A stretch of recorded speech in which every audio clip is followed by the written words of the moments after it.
It's going. Okay, I think we are live. Let me check. Let me check my phone. Let me go on Facebook and make sure that we are live. We are live. We are absolutely live, bro. All It's on right, right. Facebook right now. I'm going to share it to the Spending Back Matters group. I'm gonna put right on there Silicon Valley East. East. All right. Brandon, what's up, man? What's up, man? I was sitting back watching Netflix. That's what I do on Sunday. And I saw that you had made a post around AI. Mm-hmm. And we had just had the conversation around fintech. And I made a post a while ago. I said, Wilmington, Delaware is the place to invest because we will become one day the fintech capital of the United States. And said, Mm-hmm. well, what is fintech? Mm-hmm. Why would I invest in it? Wilmington, it's got high crime. Why would I put any resources? So I'm getting ready to tell you in 30 minutes why Wilmington, Delaware, why you should invest in Wilmington, Delaware, and why the future will be in Delaware and specifically will be in Wilmington. So Malcolm, you lead the way, and I'll tell you kind of where we can go with that. Cool. So just to give you guys some context, first of all, before you even go that far, congrats to my brother Brandon for being recognized as Delaware Business Times 40 under 40. Congrats to my boy. Appreciate it. Same to you. Same to you. Thank you. We out here making it happen. Two black men out here making it happen, right? Hey. Yeah, we making it happen. So just to give you guys some context as to who I am and what I do, my name is Malcolm Coley. I'm the Chief Technology Officer of Futures First Gaming. We are an educational technology, media, and esports entertainment company focused on bringing the underprivileged and underrepresented into technology with the conduit of esports. So tech is my game. Tech is my lane. This is what I do. I want to bring digital equity to all of my folks, right? Black, brown, women. I want to bring it to all of my folks. So that's a part of, just to give you guys context as to why we're having this conversation. Brandon, if you want to let the people know who you are, what you do. I mean, I'm in the higher ed space. I won't go into any more detail, but I'm here to talk about a very important topic, not just something that's going to create jobs, save jobs, but also something that's going to change Wilmington, Delaware for the future. And I guess I'll go right into it. The year is 1977. There's a guy named Pete DuPont runs. He wins the governor's seat, and he changes the landscape of Delaware for many years to come. Part of that change is he was the one that is initially created and led the movement on credit cards. Now, Delaware is known for three things. If you know, and if you've ever been here, it's known for chicken, Purdue, credit cards, MasterCard, Discover, you name it, and then chemicals, DuPont, AstraZeneca, whatever. So what's interesting is in the 80s, this was a time when, credit cards were still new. And the banks in Wall Street said, well, wait a minute, if, we can go to places that are tax havens. And so they went to North Dakota. They said, well, no, most folks aren't going to North Dakota. Most folks aren't going to Wyoming. But Delaware is unique. Why? Very unique. Delaware sits right between D.C., the power of the country, and New York, the money of the country. So it's got a unique location. But why is that important today? Because as we're hearing this conversation on fintech, financial technology, digital currency, the idea that banks are becoming digital. We've done it before in the late 70s, early 80s through credit cards. We can do it again.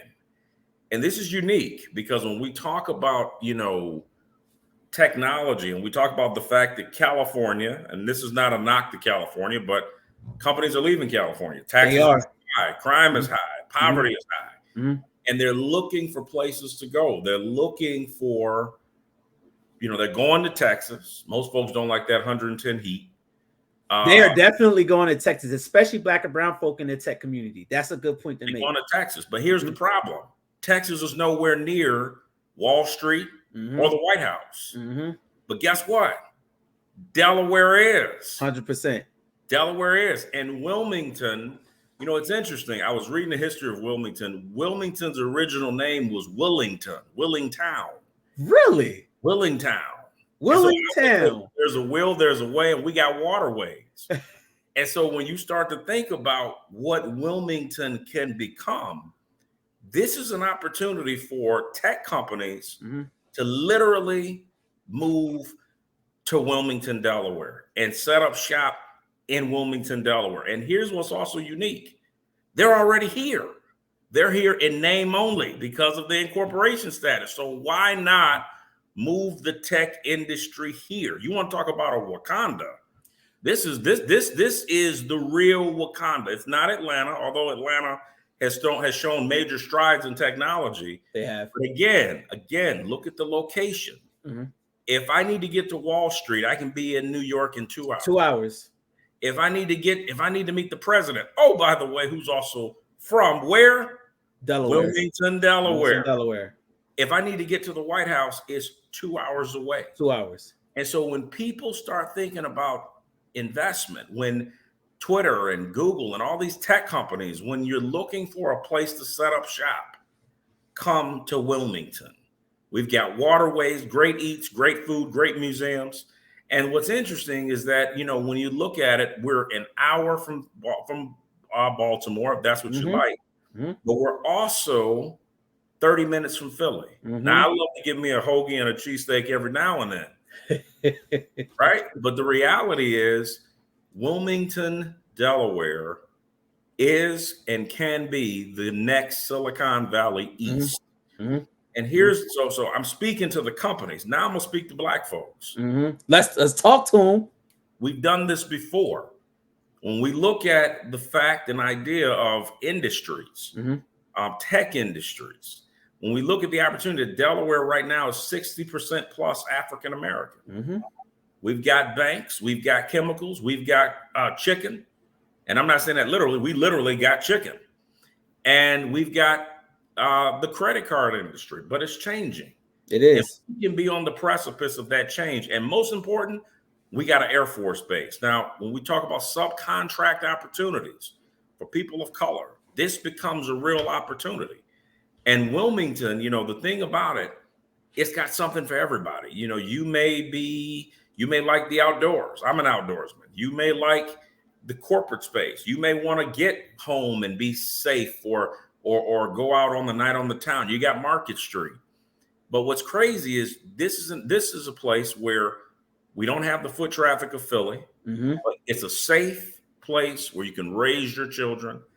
And when we talk about the opportunities of how do we curb the crime, well, that's where technology and coding. We got two great organizations, Code Differently. Code Differently and Zip Code.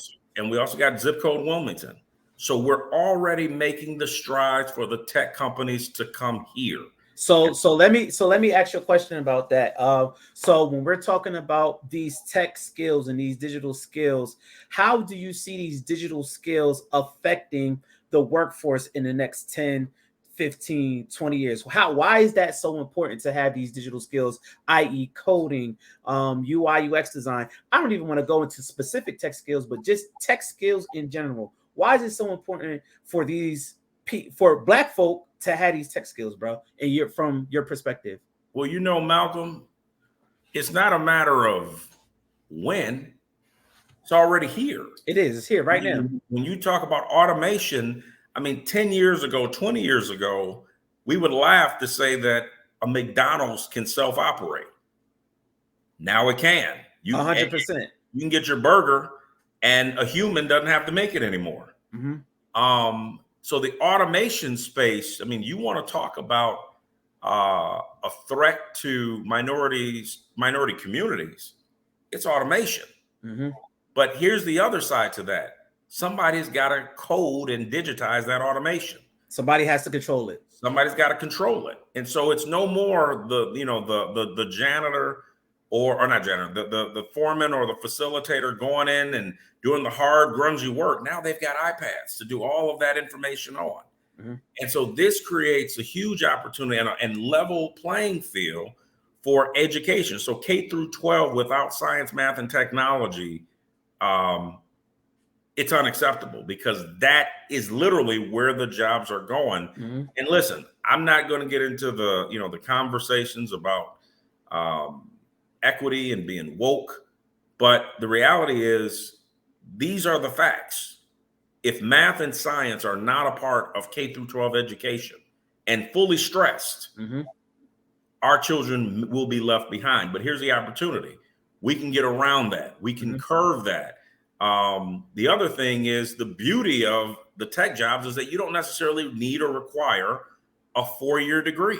Right. In some cases, that's a big piece. That's a big piece too. That's a huge piece, because college is expensive. Mm-hmm. And so today you can literally have a 2-year degree from a community college, or if you're trained in it, you may be able to be hired in some cases right out of high school if you have the skills that are preparing you. And so this new brave new world, this great reset, whatever you want to call it, it's a great opportunity for people of color, because now they've got the opportunity to not spend the big dollars to have to go to a 4-year school, but can attend a 2-year school, and in some cases get the skills to learn how to code, and in some cases be their own entrepreneurs. And so technology is now, and Malcolm, you've been in this, mm-hmm. technology has created the path for people of color to go down. 1,000%. So and to piggyback on what you said, Brandon, when you were talking about the 2-year degree or 3-year degree, right?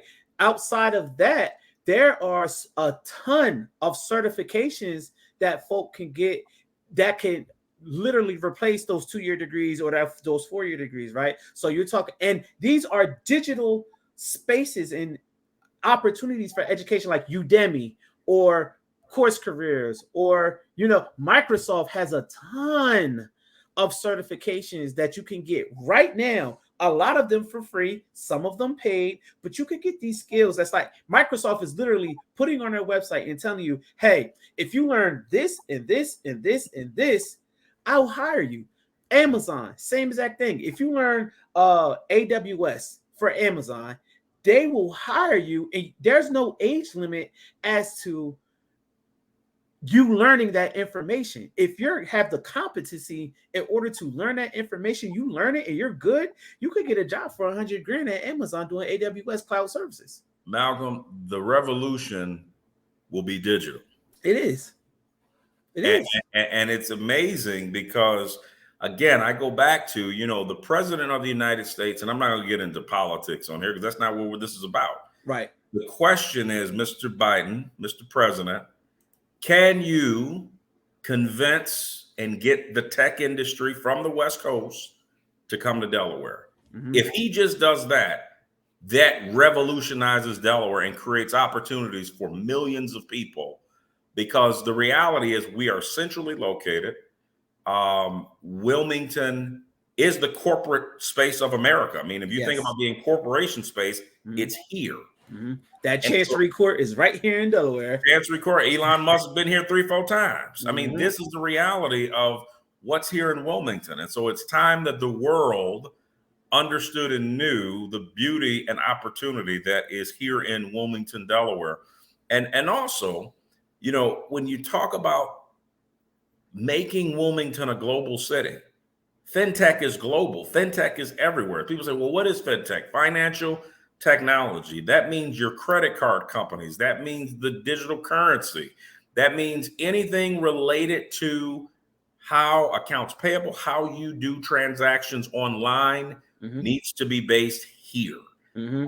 And I'll tell you, it creates an opportunity for people, because when we talk about Silicon Valley, people say, well, Silicon Valley, it's a California thing. Yeah, it's based in California, but the concept is so much bigger. Much bigger. Silicon Valley is really the tech intelligentsia. Mm-hmm. And what better place to have it in a place with low taxes, mm-hmm. like Delaware, mm-hmm. a place where businesses can come and flourish and find talent, and then a place that, again, I go back to location because it's all about location, location, location. Mm-hmm. If I want to be in DC, I can get there in 2 hours. If I need to get to Wall Street, I can be there in 2 hours. And so this is a game changer. And I'll tell you, I think not only, and I've said this before, that not only is and can Wilmington become the Silicon Valley East of the country, but this can be the fintech and black tech capital of the United States. I think we can do it. And I think that it's already ripe, given the fact that literally the leader of the free world's backyard is right here. Right here. Let me ask you a question, Brandon. I want you to kind of elaborate a little bit on this, right? When you talk about financial tech, along with Delaware being a corporate capital, when we talk about these corporate capitals, we're talking about, I'm just going to be specifically with banking, right? We have JP Morgan Chase, we have Bank of America, we have TD, we have Citi, BlackRock is even here in Delaware, right? How essential or how important would it be for these fintech companies to partner or have the backing of these banks here in Delaware? Why does that make Delaware that much more essential to the fintech capital or being a fintech capital? Because those companies are not only global, they've got a global reach, but also, you know, those companies that you just named, they control everything else from real estate to, you know, they've got their hands in investments. They've got their hands in, you know, I mean, so the connection though is how do we get those banks connected to communities of color? And this is strategic because this is where we've got to be less political and more strategic as far as what are the things that we want to see more of. We want to see more of, you know, the immigrant, the documented immigrant coming into the United States. We want them here in Wilmington because those communities, that's a more global conversation to get those folks here. But also when you talk about lowering the taxes, making it more attractive for businesses to come here and set up shop here, the incorporation piece that we already have, imagine if every one of those had a real setup here in the city of Wilmington and here in Delaware. And so it's a unique opportunity because our political leaders have to have a very different perspective and mindset when they're talking about Wilmington, what I call Wilmington 2.0. They can't just be thinking about just social justice. And I'm not saying that's not important. That's not what I'm saying. But the economic development, economic justice conversation plays into this because it's a way to get people of color in the game through technology. And it creates a new pipeline that says each one of those tech companies and banks have to hire people. They need people who may not necessarily have the 4-year degree. You know, and not just that. I mean, when we talk about EV automation, which is coming, it's on the way. It's not just in the banking industry or in the automobile industry. It's in energy. Yep. In the way that we live our daily lives. And so why not get ahead of this great reset and use it to our advantage to take Wilmington to the next level and to take Delaware to the next level? And here's the bottom line. The bottom line is it's not too many places that can say that they've got a president, regardless of your politics. His presence opens up the door for the world to know about Wilmington, Delaware. Let me ask you this question, Brandon. What do you think that for Black and brown folks, what do you think some of those first steps that they can take, we can take, right, in order to break into that tech space, specifically financial tech? What are some of the first steps in your mind that we could take to get to these spaces where we could control some of this industry, parts of this industry? Well, first thing is we need leaders and leadership that understands the global conversation, not just the local one. We've got to market the city in a way that creates opportunity and attracts the region to say, hey, look at what Wilmington is doing. Look at what Delaware is doing. The other thing is we've got to reach out and be aggressive about saying, listen, we know California's taxes are uber high. We know businesses are leaving California. They're leaving Oregon because, again, they're Seattle, Washington. The taxes are too high on the West Coast. So why not reinvest in an area where there's low taxes? It's a business-friendly environment, corporate environment, that is. And again, I go back to location, location, location.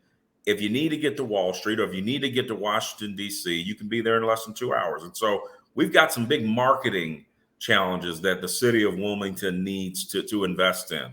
And then third, I think we now have a unique opportunity where this can be the thing that actually creates a hub where, as a majority African-American city, and very different than our neighbors in Philly and Baltimore, we've got colleges here, Delaware Tech, Delaware State, the University of Delaware, University of Wilmington, where they can play an initial role similar to Raleigh in a way of creating almost what I call the Wilmington Triangle, of creating, research, development, and tech space that encourages technology, agriculture, and financial information.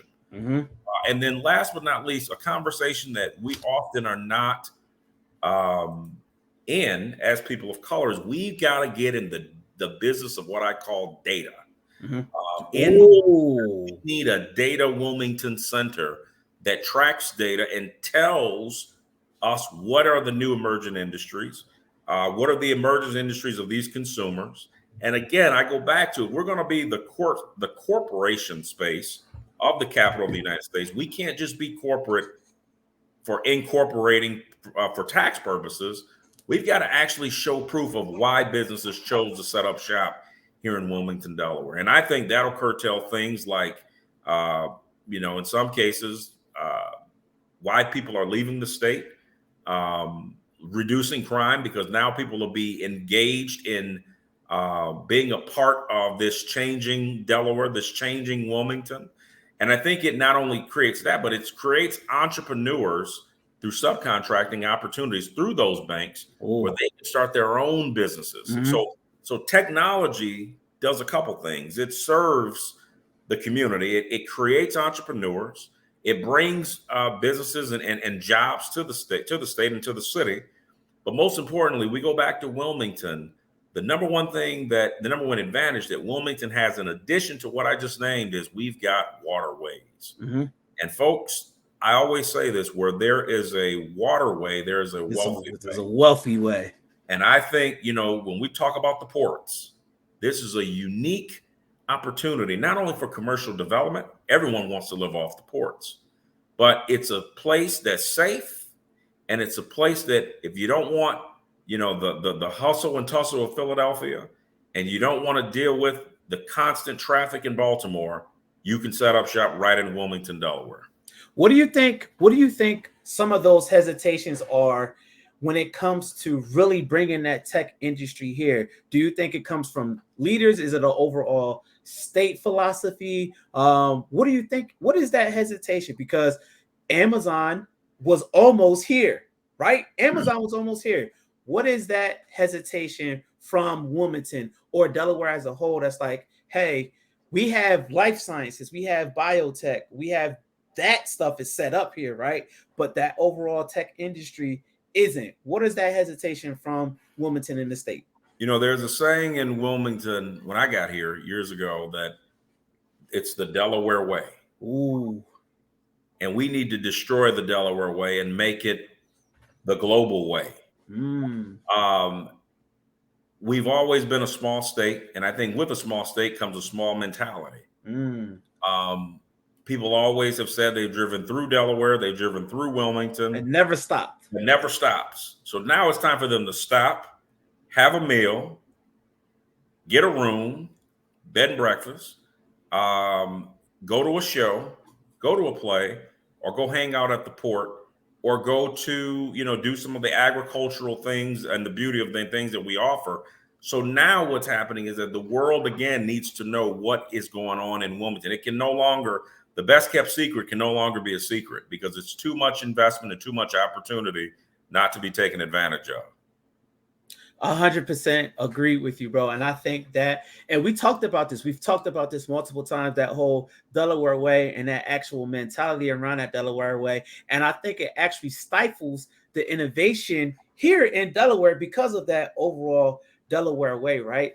What in your mind, Brandon, could us as a collective, right? You know, people like me, people like you, and so many other leaders here throughout, black and brown leaders here throughout the state. What do you think those initial steps are that we need to take in order to really foster this industry of technology and this workforce of technology, these skills of technology, this industry overall? What are the steps that we need to take in general? So, you know, I used the Wakanda reference earlier. I'm a big Black Panther fan, by the way. Wakanda forever. But I use that because regardless of, you know, Marvel comic books and all that, what it did is it made science, math, and technology cool. It did. And so the first steps are we got to look at our children and black kids. Let's just be unapologetic and call it what it is. Mm-hmm. We got to look our kids in the eye and say, regardless of how you feel about going to school, it's important because we want you to be successful, but we also want you to understand that science, math, and technology is the wave of the future. It is. So we can no longer maybe do it, skirt around it. We got to understand it. Yes. But we got to make it relevant to our kids today. You know, if they're doing math, how do we make math relevant to them? If they're doing science, they see science every day. You know, when they flip the switch in their house and there's light, that's science. That is absolutely science. When they're counting money or they see the guys on the street hustling, that's math. That's math. And when they get in their car and, you know, they put the rooftop back and they sit back and they play Young Jeezy, that's technology. And so my point is that we got to really make it relevant for young people to see the value of why math, science, and technology is cool. That's the first start. Mm-hmm. The second start is our organizations that cater to Black and brown communities, whether we're talking around Urban League, NAACP, Black Chamber, all of these groups. We've got to be a little savvier than we've been before. And so it just be about race, but it's got to be about economics. And it's got to be about challenging not only where people are today, but my biggest way, the way that you counter discrimination is to get more of us in the industry. And so when you're talking about getting more people of color in corporate C-suites, more people of color in the trades, which is also technology based, more people of color. I mean, we need to bang the door down to get people of color, specifically women, in these non-traditional industries. And so how do we start? We look at what are the industries that are represented or not represented, and then we find talent, train them, and get them in those industries so we can start turning those numbers around. And last but not least, when we talk about marketing, this is where the banks come in, M&T, TD Bank, DuPont. It's important that these companies not only just see themselves as global, but how do we attract global partners to come here with our business-friendly environment and creating opportunities where people of color who reside here or people who say, you know, I don't want to just go to Delaware for the beaches, but I want to raise my family there because it's a safe environment. It's an environment where you know, the taxes are low. Yep. You get more of your check. And then most importantly, it's a place where it's a place that harbors innovation. And I think those are the type of things that we can really create this new echo space around social innovation, social entrepreneurship, social technology. Again, Wilmington 2.0. Wilmington 2.0, Silicon Valley East. I actually really love the sound of that. I love the sound of that. One last question, Brandon, before we part ways, right? We know that fintech is heavy over at Star Campus in Newark. Why is the focus for that fintech industry there, and what needs to be done in order to shift that focus from Newark to Wilmington? Well, it makes sense because they want to be near the college. I get that. But here's the problem. The population is not in Newark, it's in Wilmington. So again, I go back to that Wilmington triangle, Wilmington Technology Research Triangle. They can be there, but how do we get, we're already seeing this with Delaware State. We need to put it on steroids, but we're already seeing it.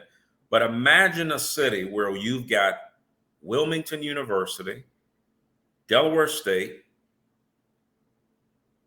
Delaware Tech, University of Delaware, all in one general circle, and they're investing in the real estate to help with getting students to attend those courses, getting into the conversations of certificate programs, and then getting the banks to invest in the local communities. JP Morgan Chase did something very interesting years ago. They invested in real estate in multiple cities. Part of those cities were Detroit. I believe Baltimore was one of those.